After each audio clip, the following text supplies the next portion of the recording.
Fala galera, beleza? Aqui quem tá falando é Jefferson do canal do Jefinho. Vai mais um vídeo super importante.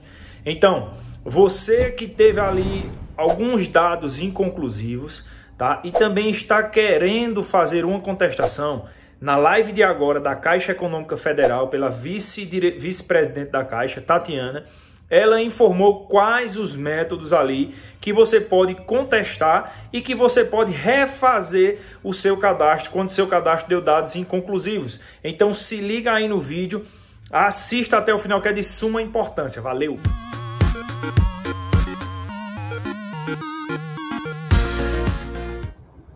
Bom, aí o assunto novo do dia, que muitas pessoas perguntam para nós, por todos os canais aqui, como que se faz uma nova solicitação no aplicativo, como se faz o processo de contestação também nesse aplicativo.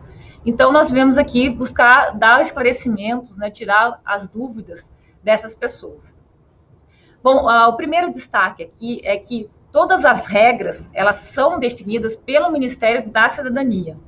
No programa Auxílio Emergencial, é esse ministério que é o gestor da política pública. E a Caixa, ela foi contratada pelo Ministério para fazer o papel de agente pagador. Então, nós somos responsáveis pelo pagamento, nós recebemos uma lista de CPFs e de valor, em que a Caixa deve, que foram as pessoas que foram selecionadas, pelo atendimento dos critérios estabelecidos pela lei, que foram selecionadas e analisadas pela Dataprev e homologadas pelo Ministério da Cidadania. Então, a Caixa, ela faz esse papel de agente pagador e ela também é responsável por disponibilizar o site, o app Auxílio Emergencial, para permitir que as pessoas que não... O site, o app Auxílio Emergencial, para permitir que as pessoas que não estavam cadastradas, que não estavam no cadastro único, pudessem também solicitar esse auxílio. Então, a Caixa tem esses dois papéis, e não é ela que faz, então, a análise da elegibilidade a esse auxílio da pessoa. Tá? Pode passar, por favor. Bom, então, são papéis bem definidos desses órgãos envolvidos, como eu comentei, Caixa, Dataprev e Ministério da Cidadania. Pode passar. Bom, nós temos aqui duas opções. O cidadão tem de fazer uma nova solicitação. Isso a gente indica principalmente quando houver necessidade de corrigir informações prestadas anteriormente. E ele vai ter uma opção de contestação, que ele quando ele não concorda com o motivo da não aprovação do cadastro. Então, nesse caso, quando ele não concorda, não há nenhum dado a ser corrigido, e sim é uma contestação. Tá?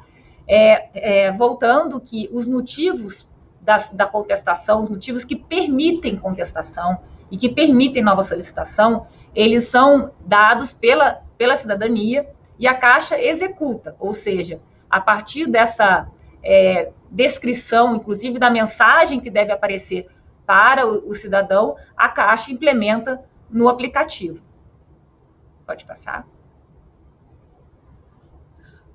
Aqui, basicamente, quais são os motivos que permitem nova solicitação ou contestação? O cidadão que aparecer a mensagem de não aprovado por um motivo de que tem algum vínculo empregatício e ele não concorda, ele pode sim fazer nova solicitação ou contestação. Da mesma maneira dos outros motivos que estão aqui mostrados na tela.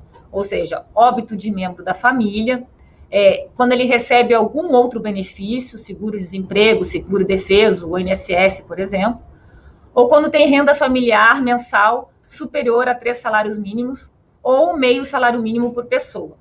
Então, esses motivos, quando eles aparecem como negativa da aprovação do auxílio, eles abrem uma possibilidade de nova solicitação ou de contestação.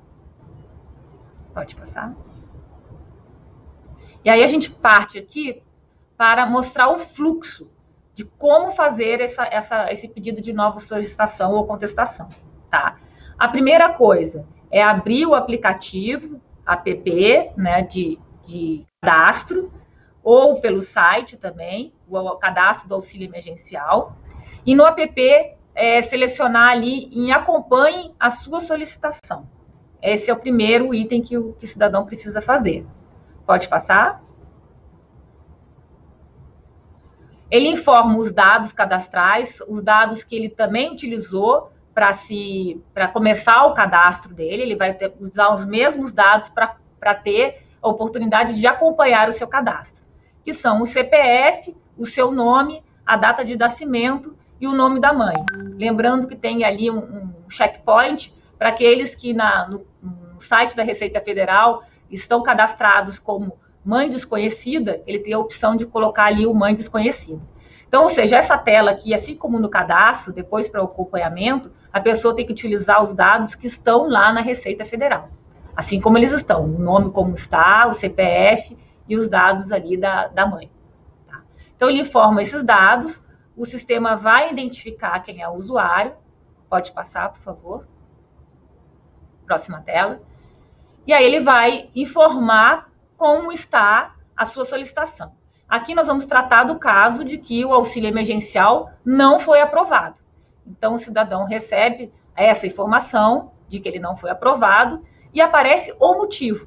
Então, não é o cidadão que vai incluir o motivo da não aprovação ou da sua contestação. O motivo é dado pela DataPrev, pela cidadania, após o cruzamento de todas as bases, de todas as análises que eles fazem pela elegibilidade do cidadão a esse auxílio. Então, aqui está exemplificado o motivo do cidadão possuir emprego formal. Então, caso você discorde, o cidadão discorde desse motivo, ele pode fazer ou uma nova solicitação, se ele tiver que ajustar alguma coisa, modificar alguma coisa em seu cadastro, corrigir alguma coisa, ou ele pode contestar essa informação. Então, para esses motivos que eu apresentei ali numa tela anterior, ele tem essas duas possibilidades. Pode passar, por favor. Se ele seguir pela nova solicitação, se ele tiver alguma formação incorreta, ele segue o fluxo para o preenchimento novo de um novo cadastro, passando por todas as telas de cadastro da família, dos outros entes familiares, informação de endereço, informação de renda, ele faz uma nova solicitação. Pode passar, por favor? E fazendo essa nova solicitação, ela é enviada, né, finalizada, e vai receber essa mensagem de agradecimento, e aí o status do seu cadastro volta para a posição em análise, e ele precisa acompanhar o retorno dessa análise pelo mesmo caminho aqui mostrado, ou seja, pelo app, lá em acompanhar a sua solicitação. Então, esse é o caminho aqui, o fluxo que deve ser seguido para se fazer uma nova solicitação. Pode passar, por favor? Agora, no caso de escolha de uma contestação, ou seja, ele fez o cadastro corretamente e ele quer contestar esse motivo que foi apresentado, né, que o exemplo aqui é do cidadão possuir emprego formal. Então, nesse caso, ele vai escolher a contestação. Pode passar, por favor. O aplicativo vai mandar uma mensagem aqui de alerta se realmente ele concorda e que vai seguir com a contestação, e aí aparece uma mensagem que a contestação só pode ser feita uma única vez. Isso é bastante importante, né, uma informação importante, porque como nós sempre falamos aqui, fazer com calma, pensar bem, porque você vai poder fazer só uma vez essa contestação. Porque não faz sentido, né, fazer a contestação mais de uma vez. Outra coisa, o motivo que aparece ali de contestação, que nesse caso foi emprego formal, pode ser mais de um motivo, tá? Também. Pode passar, por favor. Então, os motivos podem ser mais de um. Você, novamente, tem que concordar com o motivo. Pode passar. Dar continuidade ali ao processo de contestação. E aí tem uma declaração em que precisa ali ser confirmada, né, pelo cidadão que está preenchendo, sobre a veracidade das informações prestadas. E ele tem que fazer isso, tem um checkpoint ali, dizendo que ele declara como verdadeiras informações para prosseguir com a contestação. Pode passar.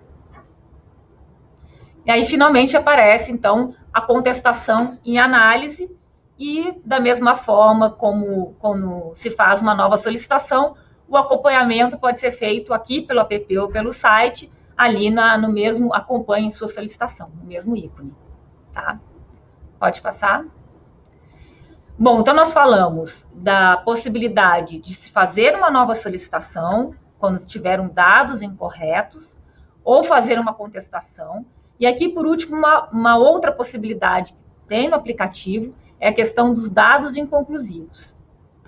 Então, aqui, da mesma forma, o cidadão vai pelo acompanhe sua solicitação. Pode passar, por favor.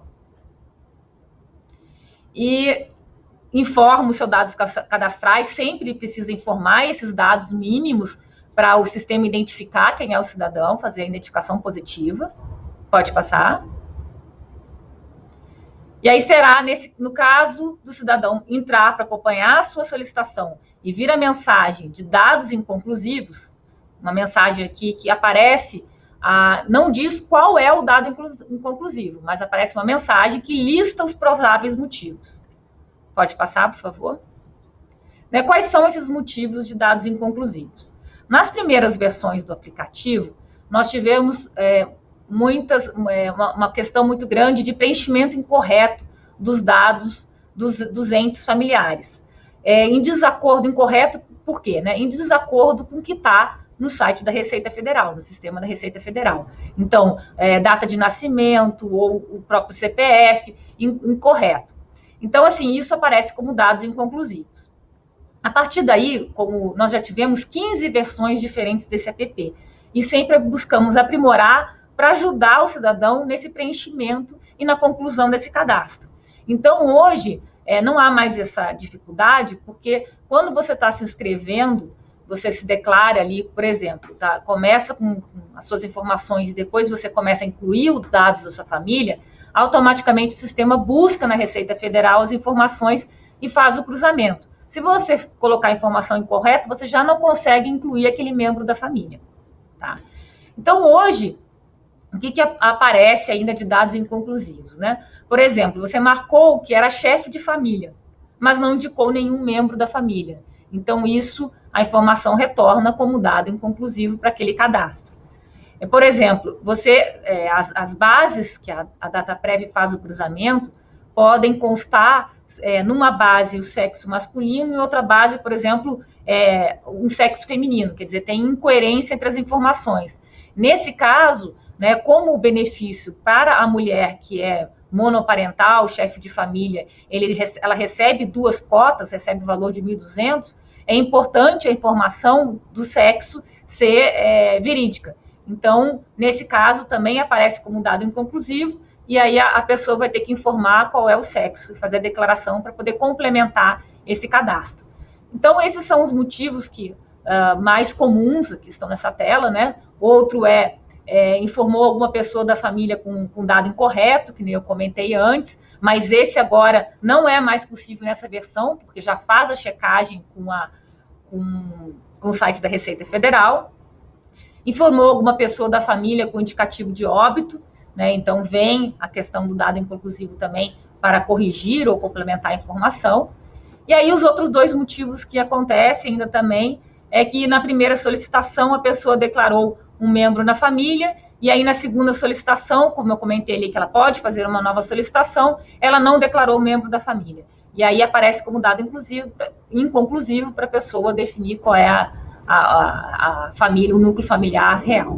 Tá? Então, esses são os exemplos aqui mais comuns de dados inconclusivos. Pode passar, por favor. E no caso, então, de ter essa tela de dados inconclusivos, o cidadão tem que selecionar a opção realizar, pode selecionar essa opção de realizar nova solicitação para a reavaliação do cadastro pela DataPrev. Então, é importante aí muita atenção nesse preenchimento, para não acontecer, não ocorrer mais nenhum erro e aí ter a demora do recebimento do auxílio. Mas no caso de dados inconclusivos, a pessoa pode fazer mais de uma vez essa nova solicitação, porque pode novamente dar inconclusivo, ela terá outras chances de fazer. Apenas a contestação que ela é limitada a uma vez. Pode passar. E aí segue os dados inconclusivos, segue o fluxo, o mesmo fluxo para preenchimento dos dados e para complementação do cadastro, que a gente já mostrou aqui antes. Pode passar. E aí, finalizado o cadastro, também da mesma forma aparece aqui a questão de que o seu cadastro volta para a posição de em análise e aí aguardar o retorno pela DataPrev pelo mesmo canal. Pode passar? E aí aqui só um destaque para o público do cadastro único. Quem é do cadastro único não entrou, nunca fez o seu cadastro via esse app, nem o site do auxílio emergencial. Ele teve a sua análise feita de forma automática, né, pela DataPrev. Então, se ele precisa, se ele também quer o acompanhamento, e no caso dele entrar no aplicativo, ele pode entrar, mesmo não ter nunca se cadastrado. Ele entra pelo mesmo canal ali de acompanhar a sua solicitação, inclui as suas informações, aquelas básicas do CPF, nome da mãe, data de nascimento, nome, e aí o sistema aparece a mensagem que ele é do cadastro único, né? E aí permite, nesse canal, de realizar uma nova solicitação, no caso das informações do cadastro único não estarem coerentes com a realidade. Então, aqui ele tem a possibilidade de fazer uma nova solicitação, tá? Para esse público. Pode passar? E aí segue o mesmo fluxo de preenchimentos que já foi colocado aqui, para esse público do cadastro único também. Ele vai ter que fazer o seu cadastro completo, né, porque é a primeira vez que ele está entrando nesse aplicativo. Então, ele tem essa oportunidade. Não foi aprovado pelos dados que estavam no cadastro único, ele entra por aqui e tem a possibilidade de fazer um novo cadastro. Mas isso se ele não foi aprovado por algum daqueles motivos que eu comentei lá no início. Pode passar? E aí, finalizado o cadastro, ele tem um acompanhamento pelo mesmo canal, pelo mesmo aplicativo. Pode passar? Acho que nós terminamos, né? Tatiana, é isso, é o fluxo aí de contestação, de nova solicitação, e o caso que também é muito perguntado, que por que eu tenho meu cadastro inconclusivo. Né? Não sei se tem alguma pergunta. Obrigada, Tati. Temos algumas perguntas. Eu vou começar com uma pergunta recorrente aqui da assessoria de imprensa, que é a seguinte: como as pessoas que informaram o número da conta de outro banco incorretamente para receber o auxílio e foram aprovadas, podem receber o benefício?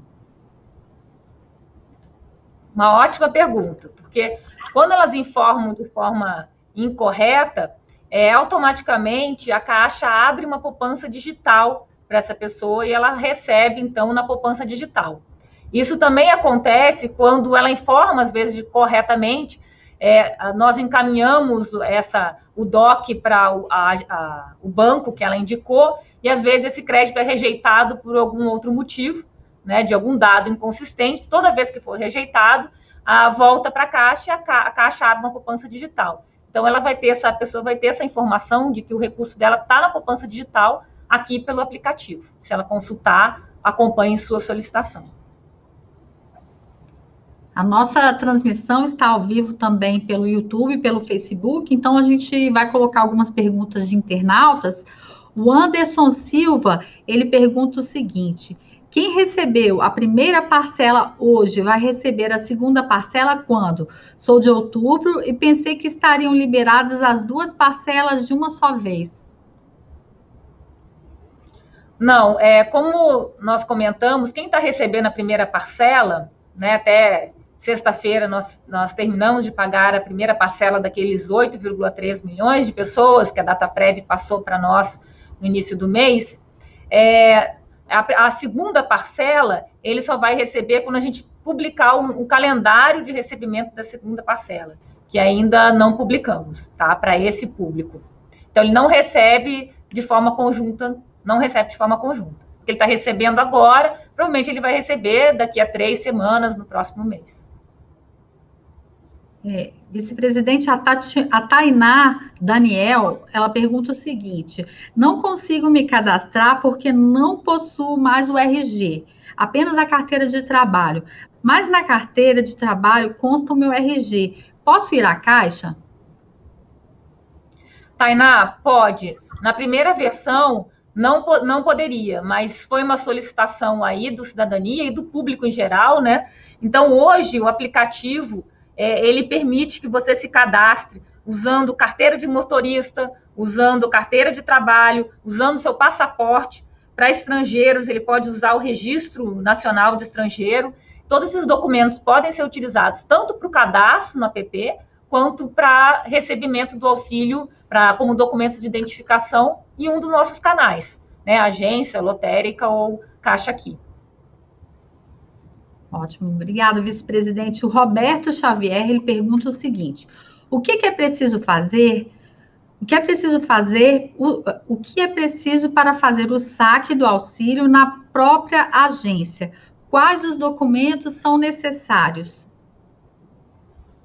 Acabei de comentar, né? Um documento de identificação válido com foto. E um desses que eu comentei aqui, carteira de habilitação, passaporte, carteira de identidade, carteira de trabalho, todos eles são aceitos desde que válidos e com foto, né? A Soraya Ferreira, ela coloca uma dúvida nas nossas redes sociais, que é o seguinte: os beneficiários da primeira parcela podem transferir o dinheiro pelo app? O da primeira parcela, sim. Da primeira parcela, eles tanto podem usar o recurso de forma digital, pelo Caixa Tem, para aqueles que receberam na poupança digital. E aí os recursos que ele pode usar é pagamento de contas, eles podem transferir para outras contas, ou então, usando o cartão virtual, fazer compras no mercado digital, né, no mercado de compras de farmácia, compras de supermercado, mas de maneira digital. E eles também podem sacar parcela 1. Apenas o público da parcela 2, que nós tivemos um calendário aí, primeiro de uso digital e depois de saque. A parcela 1, ele tem como gerar o token pelo aplicativo e procurar um caixa eletrônico, um ATM da Caixa, ou na própria agência, ou no lotérico, e sacar esse recurso. Obrigada, vice-presidente. A nossa transmissão teve 4.000 acessos simultâneos, 20.000 no total. Nós vamos encerrar por aqui. As suas considerações finais, por favor. Agradeço muito a oportunidade de a gente explicar um pouquinho mais desse fluxo. Eu acho que as pessoas têm dúvidas, às vezes, de como usar o aplicativo. E só destacar que ele está bastante tranquilo de fazer. Vocês veem que os fluxos se repetem, para eles preencherem com muita tranquilidade, né? E dizer que reforçar aí nossa abertura das agências no sábado, para começar o pagamento aí em espécie para esse público que recebeu a parcela 2. Então, aqueles que fazem aniversário em janeiro, nossas agências aí estarão abertas para dar esse atendimento. Obrigada. Obrigada, vice-presidente. Nós agradecemos a você, internauta, que nos acompanhou nessa transmissão ao vivo pelo YouTube, pelo Facebook, aos jornalistas também que estão nos assistindo e mandando perguntas através de e-mail, WhatsApp da assessoria de imprensa.